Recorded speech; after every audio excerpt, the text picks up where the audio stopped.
and it's like, hello, because you like her. Hello everyone, it's Jasmine and welcome back to my YouTube channel. In today's video, I'm going to be going over all of the books that I read in February. Spoiler alert, it's not a lot. I feel like this month, I don't think I was necessarily in a slump, but I was just in a mood where I didn't want to read all of the time. I didn't want to spend like an hour sitting down like reading a book. I don't know what it was. I know a lot of people were in a slump in February. It was just a weird reading mood. I spent a lot of this month watching Winx Club and looking for Winx Club fanfics. So I think I'm gonna make a YouTube video talking about my favorite Winx Club fanfics that I found. So I spent a lot of February rewatching the entire series, and let me tell you, the rewatch was worth it. But I did read some good books. I wasn't in the mood to read them, so it took me a long time to finish them, but I did enjoy them, if that makes sense. So I started off this month by finishing off the Dirty Air series. I read Redeemed, which is the last book in that series by Lauren Asher, and I really enjoyed this. We follow Chloe and Santi. Something happens to Santi, and I'm not going to say what happened because it's a huge plot point in the book, and I feel like I didn't know about this going into it, so it took me by surprise. Santi is Mr. Grumpy, and he bumps into Chloe, and she is just a ball of sunshine, always dreaming and always happy. They meet and start to hang out. At first they don't really like each other, then they become friends. All the times they cross paths leads them to fake dating. You can see where that goes. They fake date, then they start to catch feelings for each other, but they don't want to admit it because they don't want to ruin what they have. But I think what I really liked about this book was the fact that I feel like for Santi, it was you need to learn to love yourself before you love someone else, and for her it was learning how to let her guard down and break those walls so that someone else can love her, which I really liked. Another thing that I really liked in this book that I didn't expect to was Noah. If you guys watched my January reading wrap up, you would know that I rated Throttled, which is Noah and Maya's book, 3.5 stars. The characters didn't stick out to me. It wasn't something that was very memorable. However, this book I think really redeemed, get it? Really redeemed Noah because it just made me like him more. I really enjoyed the relationship that he had with Santi. I love them being so close after seeing how they were rivals in book one, just seeing in this book how much they both care about each other. I really enjoyed it. We also get bits of the other couples. That was also really enjoyable, and just overall I really enjoyed Chloe and Santi's relationship. I love them. They're very likable. You just get so attached to them. Just seeing how they were in the beginning of the book to the end, loved it. And this had the best extended epilogue ever. I really enjoyed it. So we got all of the main couples and then with all of their kids, and it was just perfect. And this I felt like set up really nicely for the next generation because I really want a Stella and Marco book. I need it, I want it, and I'm super excited for the next generation of Dirty Airs. Overall, I really liked the series. I thought it was very enjoyable. Definitely recommend reading the series. Collided and Redeemed were my favorites, gave them 5 stars, and the other 2 books I thought they were okay. Then the next book I read in February was Good Girl Complex by Elle Kennedy. I did a reading vlog on this because I felt like this would be a lot of people's anticipated read for 2022 just because Off Campus was trending a lot on social media, and this honestly kind of disappointed me. I have a more in-depth review on my reading vlog. I'm gonna do a really quick review on this. It is Good Girl Bad Boy. It's a beachy town. She's rich. He's like lower middle class. It's kind of like the most cliche story ever, but I love cliches. The thing about this was I know a lot of people said they didn't like this because they thought the plot was very predictable. The plot was predictable, but to me it was still entertaining. This was like a mix of Outer Banks vibes and After plot to me. Outer Banks in terms of like the friend group, the kooks versus the pogues, the beach town, and then After in terms of like the good girl bad boy. She has a boyfriend, but like she meets the bad boy. He's only talking to her because of a bet. It gave me a mix of those 2 stories, but overall I was just very underwhelmed reading this. The plot was okay to me. Again, I like cliche and it kept me interested.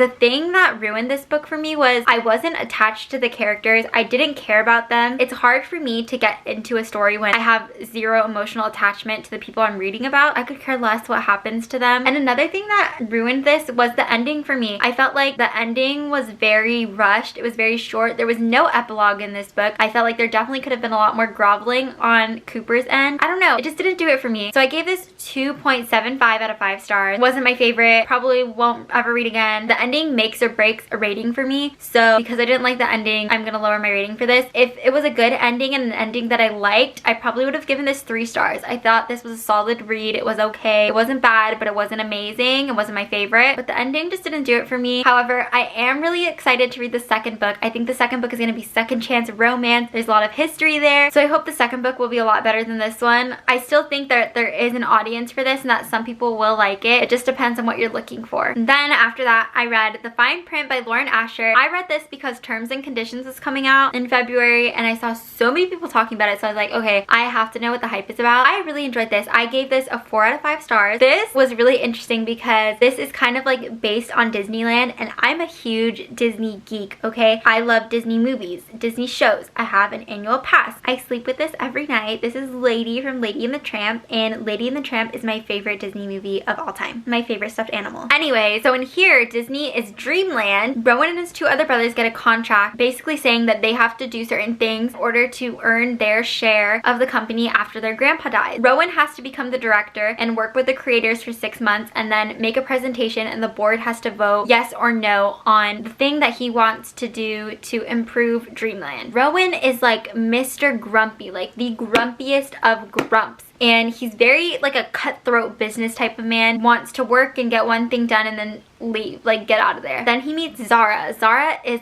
a sunshine, full of energy, very happy, always looking on the positive side, complete opposite of him. And he sees a lot of potential in her as a creator, which in Disney terms would be equivalent to an Imagineer. He gains an interest in her, basically. This is Grumpy Sunshine, workplace romance, boss employee. He is very attracted to her right off the bat. She is very attracted to him right off the bat. Essentially, they just keep hanging out more and more. You'll read his point of view and he'll do something nice and then he'll question it like, why do I feel this way? I can't help it, but why am I like this? And it's like, hello, because you like her. But I really enjoyed this book. One thing that I really liked was we got little glimpses of the other brothers and like their deal and how to earn their share. So I feel like that sets up their books perfectly. I'm already super excited to read Terms and Conditions because I know it's marriage of convenience. I heard Declan is even grumpier than Rowan, so that has me very excited. And I'm looking forward to get a little bit more of Iris because we got like little bits of her. I'm looking forward to meeting her as a character. The way that the whole universe was built up, I really enjoyed it, and I liked reading about the land and like the rides and the way the office dynamic kind of is. I felt like that was really enjoyable too. And Rowan and Zara, just really likable characters. I really enjoyed them. And this book felt like it had a slow start in the beginning, but it wasn't boring. I think the slow start was to put us in that office dynamic, to build Dreamland in our head and just that amusement park environment. So I felt like it was very necessary because it made me understand kind of, I guess, the dynamic that was going on. And I just really enjoyed Zara and Rowan's relationship. There is a scene where he takes care of her when she's sick, and I really liked that. I feel like I'm a sucker for that scene when that happens in a book. Rowan just wants to be a better person for Zara, and I really liked it. Again, Lauren Asher with her epilogues and extended epilogues. So good. I loved it, and I give The Fine Print a 4 out of 5 stars. And I think I'm going to be a cowgirl because I'm already very interested in his book, and I can't wait to read it. Then the last book I read in February. Do you just ever pick up a book having 0 expectations for it and then end up loving it? I ate this up. This is Age Gap, Grumpy Sunshine, Employee Boss. Liam is a NHL coach and he needs to hire a nanny for his 2 daughters. He hires Juliet and he is instantly attracted to her and she's instantly attracted to him, but he knows he can't do anything because he hired her to be a nanny. Right off the bat, already great with his daughters and just a ball of sunshine. The thing about this book was that I got everything I needed. There was some fluff. It was cute. We got a family dynamic. We got, you know, him being a really great dad and her just being there for his daughters. And then we also got a little bit of spice, which I was surprised about. And I felt like all of it just blended together very well. This was a very short story. It was very fast paced, so I was always interested. I wasn't bored. And I really liked that. I just felt like they're very likable characters. I love seeing them with the daughters. He's such a great dad. And I feel like just reading about someone being such a great dad, like I loved it. And then just seeing how she is with his daughters and then with his friends, colleagues and everything, I really like that too. You also see his daughters with her family. It just warmed my heart to read about, and I just felt like this book was super comforting and just like a really feel-good type of book, and just kind of like, I guess, like a typical rom-com type of book. So he gets really jealous when she gets asked out on a date, and that scene, wow, I loved it. I liked the feeling that I got reading it. It made me really happy. I don't really have anything bad to say about it. It's definitely definitely something that I feel like I would reread because it's so comforting to me. The whole dynamic of the book I really enjoyed, and I feel like I'm going to enjoy a lot of her other books because we meet those characters in this book and then they have their own book, so I can't wait to read them. I think this will get people interested in single dad romances because this was it. This was really good. I feel like definitely a great starter if you're looking to read more single dad romances. This was really good. But yeah, I definitely recommend reading this book. I loved it. Very fast paced. It just made me want to sit down and read. So this whole month I didn't have that feeling, but that book made me want to do it. I gave this a 5 out of 5 stars, so I really